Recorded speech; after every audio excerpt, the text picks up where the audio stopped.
कैसे बिहार को और मजबूती मिले, बिहार को अपनी प्राथमिकता देते हुए बिहार में और क्या काम किया जा सकता है उसका जायज़ा ले रहे हैं। सब लोगों ने बैठ के बात की कि उनकी क्या अपेक्षाएं हैं, क्या क्या योजना उनके क्षेत्र के लिए सही रहेगा, ये सारी चीज़ों पे बात हुई है। एनडीए के जितने भी शीर्ष नेतृत्व हैं वो लगातार बिहार को प्राथमिकता देते हुए अपनी मजबूती बिहार में बना के रखें। और दूसरा, वो जिस गठबंधन में है उस गठबंधन के नेता तो कभी बिहार नहीं आते, वो कभी बिहार नहीं, अगर बिहार आते भी हैं तो एक गेस्ट अपीयरेंस देते हैं, 2 मिनट चलते हैं और फिर उसके बाद चले जाते हैं।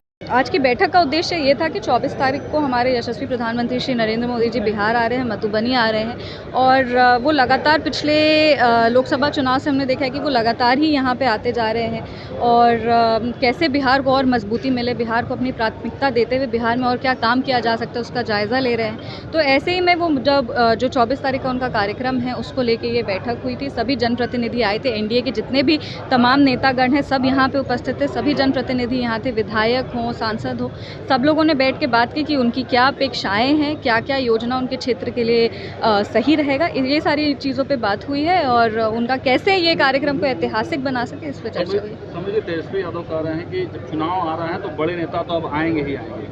नहीं तो उनके पहले तो ये कहना ही मेरे को लगता है गलत है, क्योंकि हम सबने देखा है कि लोकसभा चुनाव के पहले भी एनडीए के जितने भी शीर्ष नेतृत्व हैं वो लगातार बिहार को प्राथमिकता देते हुए अपनी मजबूती बिहार में बना के रखे। अगर आ रहे हैं और अपने जो जनप्रतिनिधि हैं या फिर लेजिस्लेटिव असेंबली के विधानसभा के जितने सदस्य हैं या जितने जनप्रतिनिधि हैं, अगर शीर्ष नेतृत्व आके मिलता है तो इसमें तो कोई खराबी नहीं है। और दूसरा, वो जिस गठबंधन में है उस गठबंधन के नेता तो कभी बिहार नहीं आते, वो कभी बिहार नहीं, अगर बिहार आते भी हैं तो एक गेस्ट अपीयरेंस देते हैं, 2 मिनट चलते हैं और फिर उसके बाद चले जाते हैं। तो ऐसे में जो लोग कभी बिहार को प्रायोरिटी दिए ही नहीं, उन लोगों को समझ में ही नहीं आएगा ना कि जो टॉप जो लीडरशिप है वो जब किसी स्टेट को प्रायोरिटी देता है तो कैसा लगता है, क्योंकि उनकी टॉप लीडरशिप ने तो कभी बिहार को ध्यान नहीं, जब वो सत्ता में थे तब भी कितने बार ऐसा हुआ है कि उनकी टॉप लीडरशिप यहाँ आके बिहार को प्राथमिकता देते हुए बिहार के लिए काम किया है। बुलेटिन लगातार जारी कर रहे हैं। अपराध का जिनके घर खुद शीशे के होते हैं ना, वो दूसरों के घर पे पत्थर नहीं मारते हैं। संगठित अपराध पे बोलना है तो बोले फैक्ट्स पे है। एक सवाल है, अशोक चौधरी जी ने एक बयान दिया था कि नीतीश कुमार यानी जनता दल यूनाइटेड ही एकमात्र ऐसी पार्टी है जिसमें ये कुव्वत है कि भाजपा के साथ रहते हुए मुस्लिमों का काम कर सके।